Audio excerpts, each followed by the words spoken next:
Day 194 of our Chronological Bible Reading, and today's excerpt is August 7th. I am today up in the mountains in Georgia, kind of the mountains. I'm in Edenton, Georgia on Lake Oconee for my family reunion. I'm so excited. I love my family. We are so unbelievably blessed to have a family that gets together every single year to celebrate my grandparents. And my grandfather died 2 years ago, a year and a half ago. And my grandmother is going to be 98 in 3 months. So it is a beautiful thing that we are able to all come together. There's about 60 of us here today. All right, so as always, let's go ahead and begin in prayer. Dear Heavenly Father, I thank you for this beautiful opportunity that we get to share your love with one another. I thank you for blessing me and putting me in a family that respects one another in their differences and in our opinions. And I pray, God, that spreads out into the rest of the world, that we can learn to accept that we have differences in beliefs and in thoughts. And God, I pray that you come back and that you become the center of our nation again. Father God, as we dive into your word, may you reveal things that we have not seen before. I pray all of this in your Son, Jesus Christ's name. Amen. Okay. So, today we are in the book of Daniel, one of my favorite books. I don't know, I have lots of favorite books as I study more and more and I read more of the Bible, and actually take the time to stop and meditate or think about what I've read. I'm learning that there's a lot of really great books in the Bible.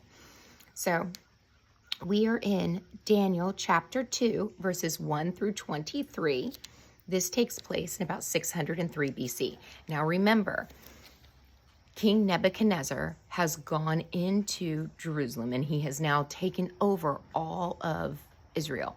He has captured the Israelites and brought them back to his kingdom. And he has taken all the very handsome and intelligent men and brought them into the kingdom to make them his servants. So now we see Daniel is one of those people. And this is his story. So in the second year of his reign, Nebuchadnezzar had dreams.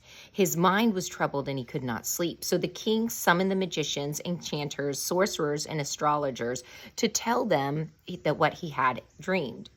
When they came in and stood before the king, he said, "I have had dreams that trouble me, and I want to know what it means." Then the astrologers answered the king, "May the king live forever. Tell your servant the dream, and we will interpret it." The king replied to the astrologers, "This is what I have firmly decided. If you do not tell me what my dream was and interpret it, I will have you cut into pieces and your houses turned into piles of rubble. But if you tell me the dream and I explain it, you will receive from me gifts and rewards and great honor. So tell me the dream and interpret it for me." Once more they replied, "Let the king tell his servant the dream, and we will interpret it." Then the king answered, "I am certain that you are trying to gain time because you realize that this is what I firmly have decided. If you do not tell me the dream, there is only one penalty for you. You have conspired to tell me misleading and wicked things, hoping the situations will change. So then tell me the dream, and I will know that you can interpret it for me." The astrologers answered the king, "There is no one on earth who can do what the king asks. No king, however great or mighty, has ever asked such a thing of any magician or enchanters or astrologer. What the king asks is too difficult. No one can reveal it to the king except the gods, and they do not live among humans." This made the king so angry and furious that he ordered the execution of all the wise men of Babylon. So the decree was issued to put the wise men to death, and the men were sent to look for Daniel and his friends to put them to death. Remember, King Nebuchadnezzar has taken all of the Israelites and the wisest of them all. David and his friends, Meshach, Shadrach, and Abednego, those are the names that were given to them, are wise men. So since the Babylonian wise men have said, listen, we can't interpret your dream because you won't tell us the dream. And we don't know the dream because only the gods can do that. And they don't walk around here, so you're out of luck. So King Nebuchadnezzar says, I'm going to kill every single one of the wise men. And so he goes out to have Daniel and his 3 friends captured or brought to be executed.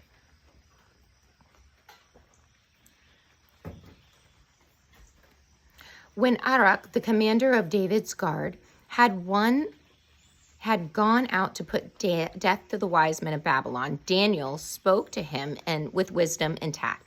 He asked the king's officer, why did the king issue such a harsh decree? Arach then explained the matter to Daniel. At this, Daniel went in to the king and asked for time so that he might interpret the dream for him. Then Daniel returned to his house and explained the matter to his friends, Hananiah, Mishael, and Azariah. Those are the Hebrew names. He urged them to plead for mercy from the God of heaven concerning his mystery, so that he and his friends might not be executed with the rest of the wise men of Babylon. During the night, the mystery was revealed to Daniel in a vision. Then Daniel praised the God of heaven and said, Praise be to the name of God forever and ever. Wisdom and power are his.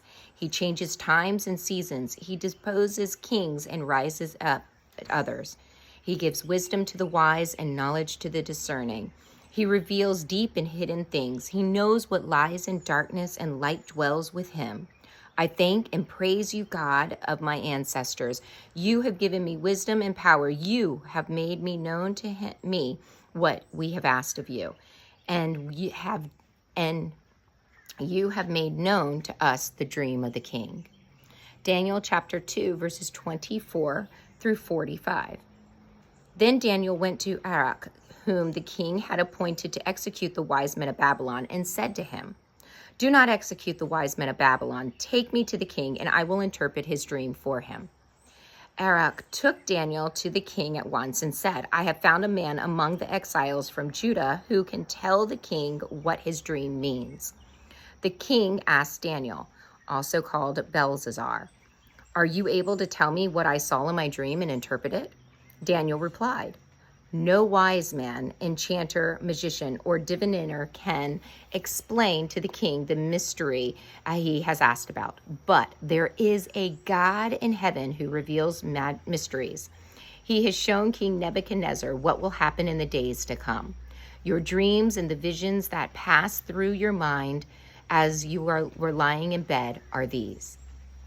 As your majesty was laying there, your mind turned to things to come, and the revealer of mysteries showed you what was going to happen. As for me, this mystery has been revealed to me, not because I have greater wisdom than anyone else alive, but so that your majesty may know the interpretation and that you may understand what went through your mind. Your majesty looked, and there before you stood a large statue, enormous, dazzling statue, awesome in appearance. The head of the statue was made of pure gold, its chest and arms of silver, its belly and thighs of bronze, its legs of iron, its feet partly of iron and partly of baked clay. While you were watching, a rock was cut out, but not by human hands. It struck the statue on his feet in iron and clay and smashed them. Then the iron, the clay, the bronze, the silver, and the gold were all broken to pieces and became like a chaff on a threshing floor in the summer. The wind swept them away without leaving a trace, but the rock that struck the statue became a huge mountain and filled the whole earth. This was the dream, and now we will interpret it to the king.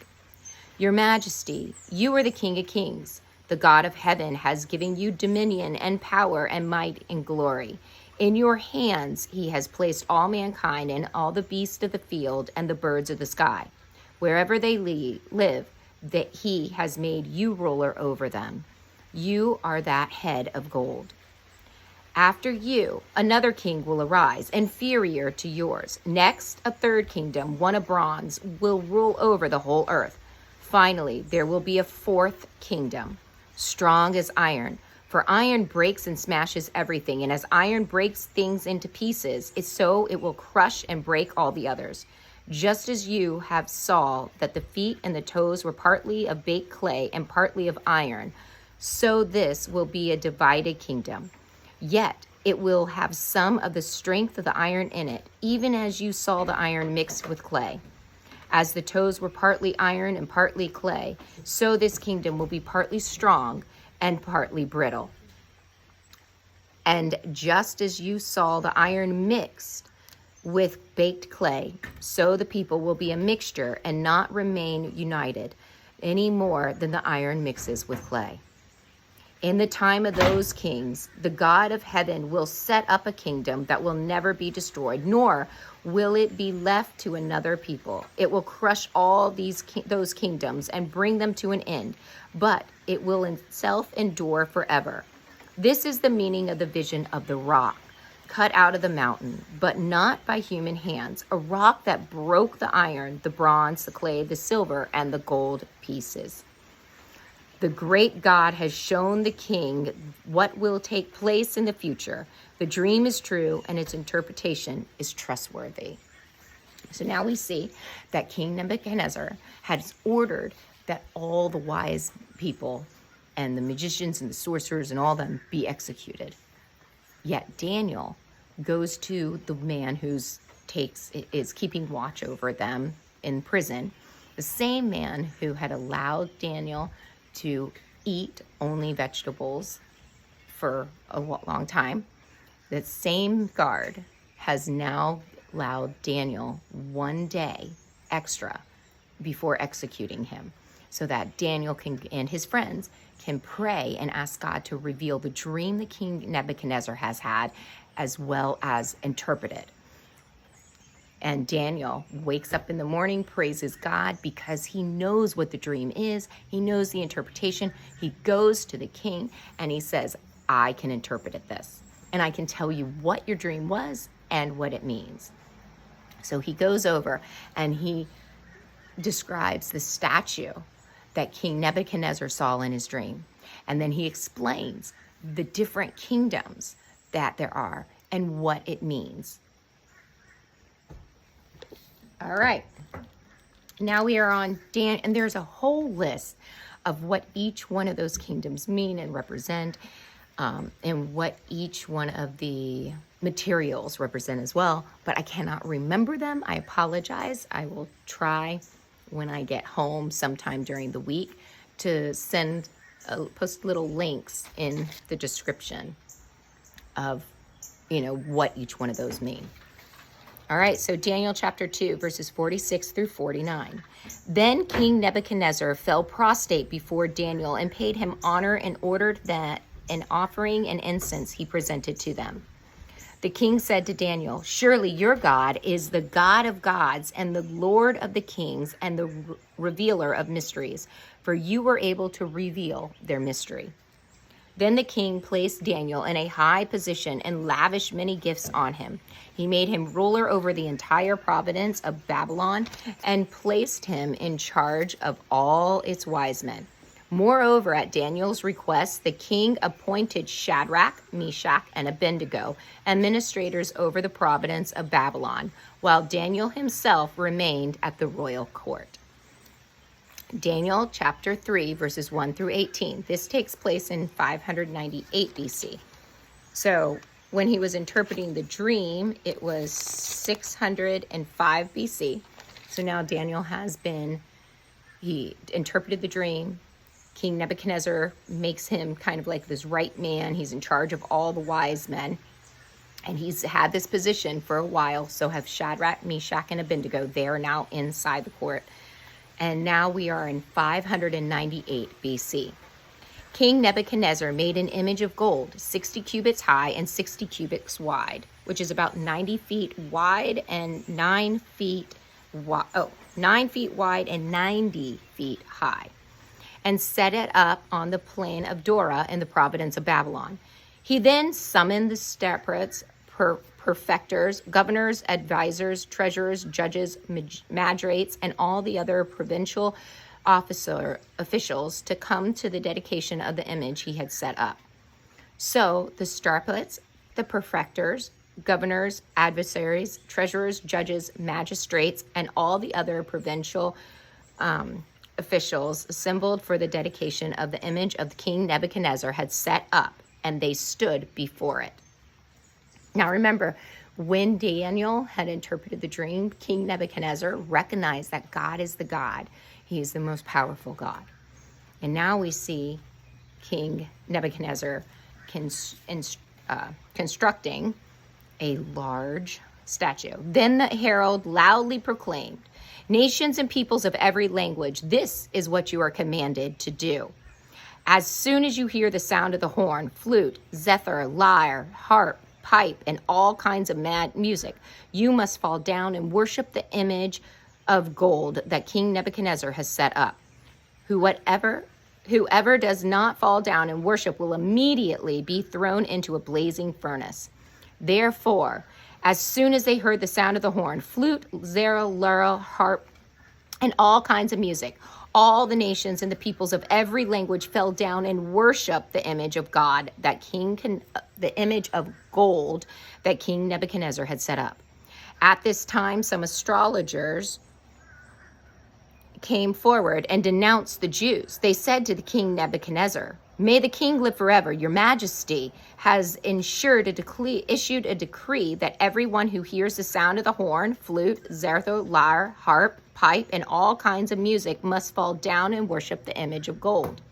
And whoever does not fall down and worship will be thrown into a blazing furnace. But there are some Jews whom you have set over the affairs of the province of Babylon, Shadrach, Meshach, and Abednego, who pay no attention to you, your majesty. They neither serve your gods nor worship the image of gold you have set up." Furious with rage, Nebuchadnezzar summoned Shadrach, Meshach, and Abednego. So these men were brought before the king, and Nebuchadnezzar said to them, "Is it true, Shadrach, Meshach, and Abednego, that you do not serve my gods or worship the image of gold I have set up? Now, when you hear the sound of the horn, flute, zither, lyre, harp, pipe, and all kinds of music, if you are ready to fall down and worship the image I made, very good. But if you do not worship it, you will be thrown immediately into a blazing furnace. Then what God will be able to rescue you from my hand?" Shadrach, Meshach, and Abednego replied to him, "King Nebuchadnezzar, we do not need to defend ourselves before you in this matter. If we are thrown into the blazing furnace, the God we serve is able to deliver us, and he will deliver us from your majesty's hands. But even if he does not, we want you to know, your majesty, that we will not serve your gods or worship the image of gold you have set up." So now we see that even though King Nebuchadnezzar has said that God is the one God, he has decided that he's going to put a statue up of gold, and he's going to force everyone within his kingdom. And remember, King Nebuchadnezzar has been a tyrant. He has taken over multiple areas. So he has a diverse group of people that he's ruling over. And he has issued the decree that when we play all kinds of music and instruments, you bow down and you worship this statue of gold that we have created. They blow the horns and everything. Word gets back to King Nebuchadnezzar that the people that you have in charge of your affairs are not worshiping your gods, and they're disobeying the decree. So King Nebuchadnezzar goes ahead and gives Shadrach, Meshach, and Abednego one more opportunity to bow down and worship the false god, the statue. Now, remember, there are lots of other Israelites that are within this community besides Daniel, Shadrach, Meshach, and Abednego. But these men have decided that they are going to keep the word of God, and they are going to stay and worship their God and not worry about whether they live or die, because they fear the Lord more than they fear man. They want to honor their God. So King Nebuchadnezzar brings Shadrach, Meshach, and Abednego up before them and says, you get one more opportunity, because maybe you didn't understand what I had said. You bow down and you will worship. And Shadrach, Meshach, and Abednego say something that each and every one of us need to remember. We do not need to defend ourselves before you in this matter.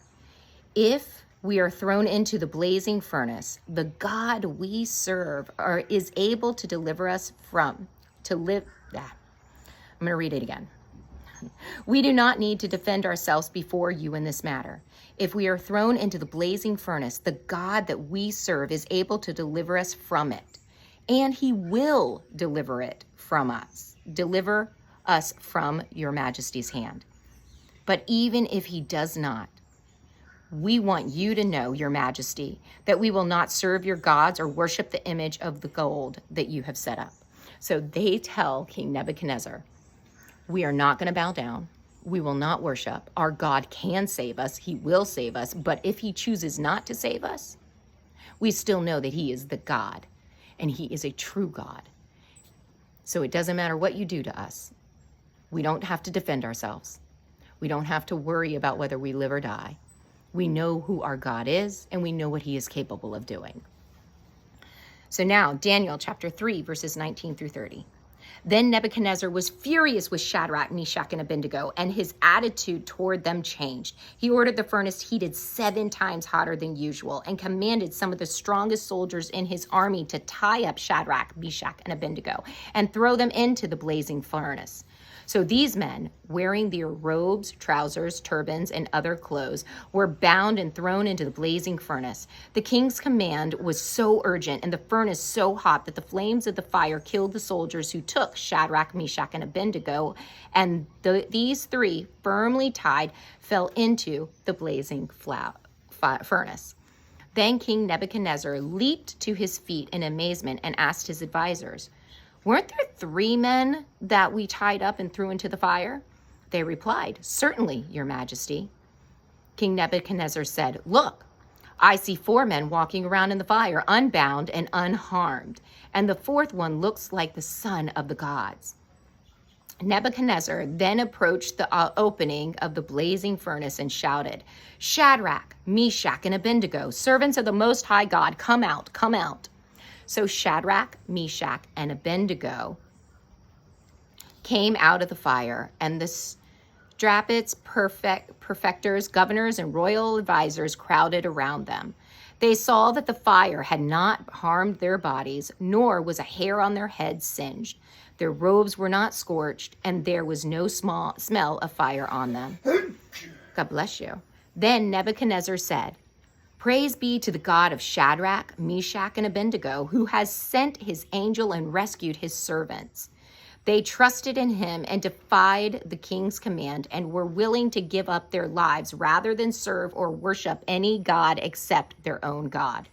Therefore, I decree that the people of any nation or language who say anything against the God of Shadrach, Meshach, and Abednego be cut into pieces and their houses be turned into piles of rubble, for no other God can save in this way.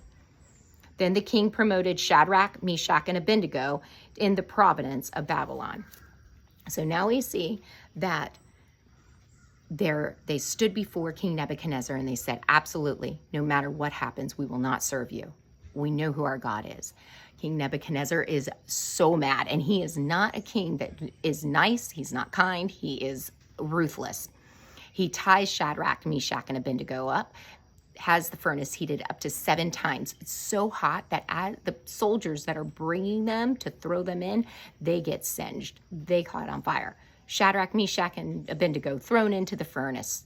They're looking into the furnace, and King Nebuchadnezzar says, wait, didn't we just do 3? Why do I see 4? And that 4th one looks like the son of a god. And they're untied. They're untouched. They're not bound anymore. He yells into the furnace, come out, come out. They come out. And King Nebuchadnezzar says, Your God is the God who saves. So from here on out, anyone who says anything bad about your God, I will have them cut up into pieces and thrown aside. So we see again, King Nebuchadnezzar recognizing God as the true God, yet he's not quite there and ready to worship the one true God. So Shadrach, Meshach, and Abednego now get promoted. So the following prophecies were probably given in the years before Nebuchadnezzar captured Jerusalem in 597 BC. So then now we're going back to the book of Jeremiah, chapter 7, verses 1 through 15. Remember, Jeremiah is a prophetic book, and it is considered a major prophetic book just because it's a bigger book. It has more material in it. So kind of forget what we just read, because this prophecy is most likely taking place before King Nebuchadnezzar has taken over Jerusalem. This is the word that came to Jeremiah from the Lord. Stand at the gate of the Lord's house, and there proclaim this message. Hear the word of the Lord, all you people of Judah who come through these gates to worship the Lord. This is what the Lord Almighty, the God of Israel, says. Reform your ways and your actions, and I will let you live in this place. Do not trust in deceptive words and say, this is the temple of the Lord, the temple of the Lord, the temple of the Lord. If you really change your ways and your actions and deal with each other justly, if you do not oppress the foreigner, the fatherless, or the widow, and do not shed innocent blood in this place, and if you do not follow other gods to your own harm, then I will let you live in this place, in the land I gave your ancestors forever and ever. But look, you are trusting in deceptive words that are worthless. Will you steal and murder, commit adultery and perjury, swear by false gods, burn incense to Baal, and follow other gods you have not known? And then come and stand before me in this house which bears my name and say, we are safe? Safe to do all these detestable things? Has this God which bears my name become a den of robbers to you? But I have been watching, declares the Lord.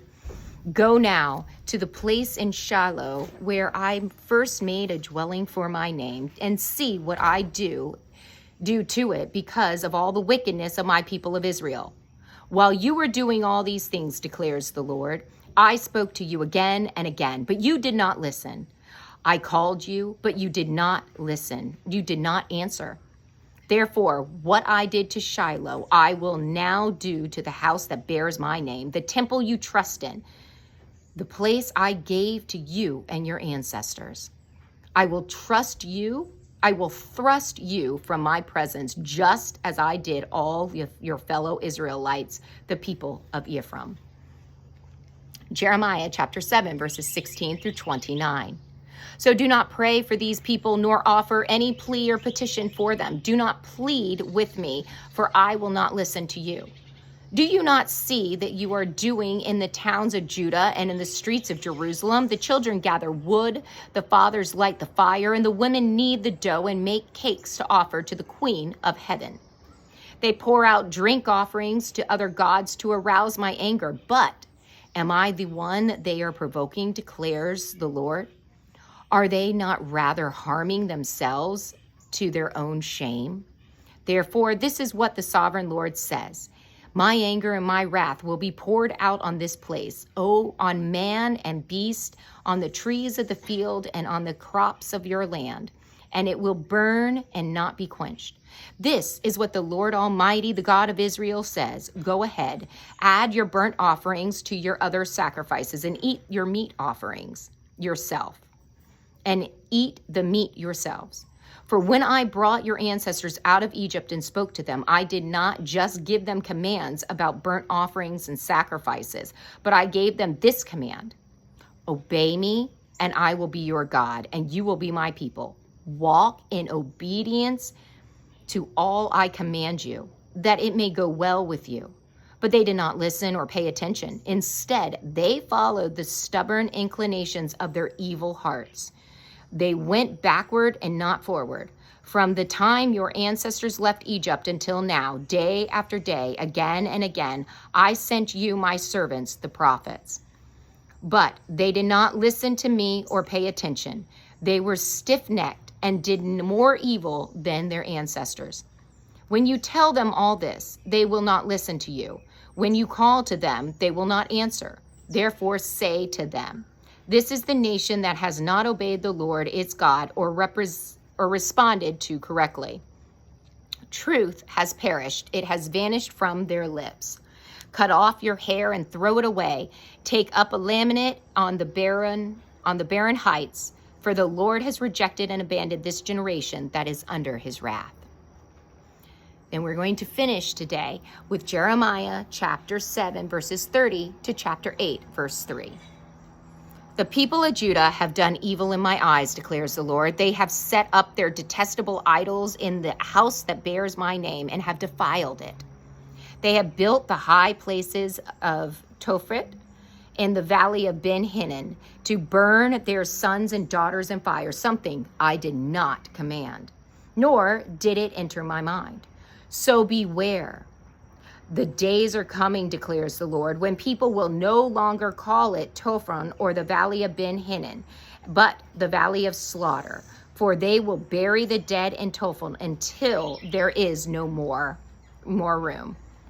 Then the carcasses of these people will become food for the birds and the wild animals, and there will be no one to frighten them away.